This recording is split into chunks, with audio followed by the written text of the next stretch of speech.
Alma, chapitre 49. Les envahisseurs lamanites sont incapables de prendre les villes fortifiées d'Ammonia et de Noé. Amalikia maudit Dieu et jure de boire le sang de Moroni. Et Laman et ses frères continuent à fortifier l'Église, vers -72 avant Jésus-Christ. Et alors, il arriva le 11e mois de la 19e année, le 10e jour du mois, que l'on vit les armées des Lamanites approcher du pays d'Ammonia. Et voici, la ville avait été reconstruite, et Moroni avait posté une armée près des régions frontières de la ville, et ils avaient entassé de la terre alentour, pour les protéger des flèches et des pierres des Lamanites, car voici, ils se battaient avec des pierres et avec des flèches. Voici, j'ai dit que la ville d'Ammonia avait été reconstruite, je vous le dis, oui, qu'elle était reconstruite, en partie, et parce qu'il l'avait détruite une fois à cause de l'iniquité du peuple, les Lamanites pensaient qu'elle deviendrait de nouveau une proie facile pour eux. Mais voici, quelle ne fut pas leur déception, car voici, les Néphites avaient élevé tout autour d'eux un rempart de terre, qui était si haut que les Lamanites ne pouvaient pas jeter leurs pierres et leurs flèches vers eux, de manière qu'elles eussent de l'effet. Et ils ne pouvaient pas non plus tomber sur eux, si ce n'était par leur lieu d'entrée. Alors, à ce moment-là, les capitaines en chef des Lamanites furent extrêmement étonnés de la sagesse avec laquelle les Néphites avaient préparé leur lieu de sécurité. Or, les chefs des Lamanites avaient pensé, à cause de la grandeur de leur nombre, oui, ils pensaient qu'ils auraient la possibilité de tomber sur eux, comme ils l'avaient fait jusqu'à présent. Oui, et ils s'étaient aussi préparés avec des boucliers, avec des plastrons de cuirasse, et ils s'étaient aussi préparés avec des vêtements de peau, oui, des vêtements très épais pour couvrir leur nudité. Et étant ainsi préparés, ils pensaient qu'ils prendraient facilement le dessus, et assujettiraient leurs frères au joug de la servitude, ou les tueraient et les massacreraient selon leur bon plaisir. Mais voici, à leur extrême étonnement, ils étaient préparés à les recevoir d'une manière qu'on n'avait jamais connue parmi les enfants de Léhi. Or, ils étaient préparés à recevoir les Lamanites, à se battre à la manière des instructions de Moroni.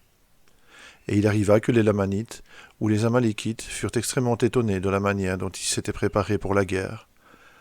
Or, si le roi Amalikia était descendu du pays de Néphi à la tête de son armée, il aurait peut-être obligé les Lamanites à attaquer les Néphites à la ville d'Ammonia, car voici, il ne se souciait pas du sang de son peuple.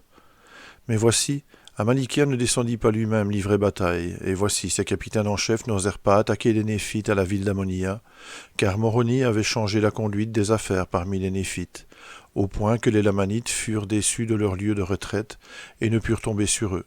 C'est pourquoi ils se retirèrent dans le désert et prirent leur camp et marchèrent vers le pays de Noé, pensant que c'était le meilleur endroit après Ammonia pour aller contre les Néphites, car ils ne savaient pas que Moroni avait fortifié ou avait construit des forts de sécurité pour toutes les villes du pays alentour.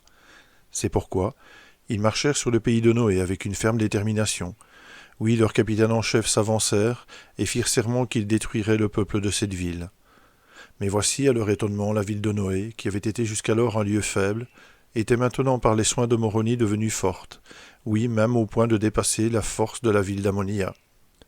Et maintenant, voici, Moroni avait jugé sage de faire cela, car il pensait qu'il serait effrayé devant la ville d'Ammonia, et comme la ville de Noé avait été jusqu'alors la partie la plus faible du pays, alors il marcherait sur elle pour livrer bataille, et il en fut ainsi selon son désir. Et voici, Moroni avait désigné Léhi pour être capitaine en chef des hommes de cette ville, et c'était ce même Léhi qui avait combattu les Lamanites dans la vallée à l'est du fleuve Sidon. Et maintenant, voici, il arriva que lorsque les Lamanites eurent découvert que Léhi commandait la ville, ils furent de nouveau déçus, car ils craignaient extrêmement Léhi. Néanmoins, leur capitaine en chef avait juré avec serment d'attaquer la ville. C'est pourquoi ils firent avancer leurs armées. Or voici, les Lamanites ne pouvaient entrer dans leur fort de sécurité par aucun autre chemin que l'entrée, à cause de la hauteur du talus qui avait été élevé et de la profondeur du fossé qui avait été creusé tout autour, si ce n'était à l'entrée. Et c'est ainsi que les Néphites étaient préparés à détruire tous ceux qui tenteraient de grimper pour entrer dans le fort par un autre chemin, en leur jetant par-dessus des pierres et des flèches. Ainsi ils étaient préparés, oui, un corps de leurs hommes les plus forts avec leurs épées et leurs frondes, à abattre tous ceux qui tenteraient d'entrer dans leur lieu de sécurité par le lieu de l'entrée.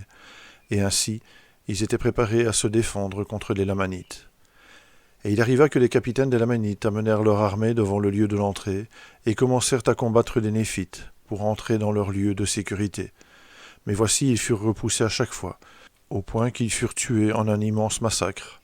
Alors, quand ils découvrirent qu'ils ne pouvaient l'emporter sur les Néphites par le passage, ils commencèrent à abattre leurs talus de terre, afin d'ouvrir un passage à leurs armées. afin d'avoir une chance égale de se battre. Mais voici, dans ces tentatives, ils furent balayés par les pierres et les flèches qui leur étaient lancées. Et au lieu de remplir leurs fossés en y faisant tomber des bancs de terre, ils les remplirent dans une certaine mesure de leurs cadavres et de leurs blessés.